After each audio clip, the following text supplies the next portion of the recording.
بسم اللہ الرحمن الرحیم۔ ایک دفعہ رسول اللہ صلی اللہ علیہ وسلم کعبے کے نزدیک نماز پڑھ رہے تھے اور ابو جہل اور اس کے ساتھی بھی وہیں بیٹھے ہوئے تھے،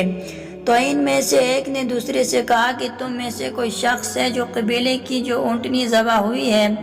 اس کی اوجڑی اٹھا لائے اور لا کر جب محمد صلی اللہ علیہ وسلم سجدہ میں جائے تو ان کی پیٹھ پر رکھ دے۔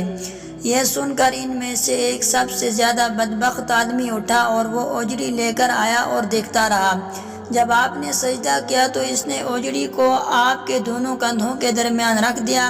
عبداللہ بن مسعود کہتے ہیں کہ میں یہ سب کچھ دیکھ رہا تھا مگر کچھ نہ کر سکتا تھا، کاش اس وقت مجھے روکنے کی طاقت ہوتی۔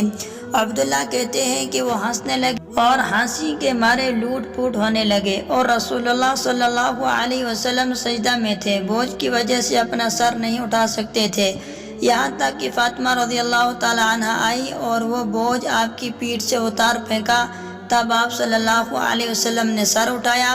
پھر 3 بار فرمایا یا اللہ تو قریش کو پکڑ لے۔ یہ بات ان کافروں پر بہت بھاری ہوئی کہ آپ صلی اللہ علیہ وسلم نے انہیں بد دعا دی۔ عبداللہ کہتے ہیں کہ وہ سمجھتے تھے کہ شہر مکہ میں جو دعا کی جائے وہ ضرور قبول ہوتی ہے،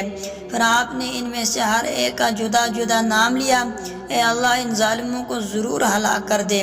ابو جہل، عتبہ بن ربیعہ، شیبہ بن ربیعہ،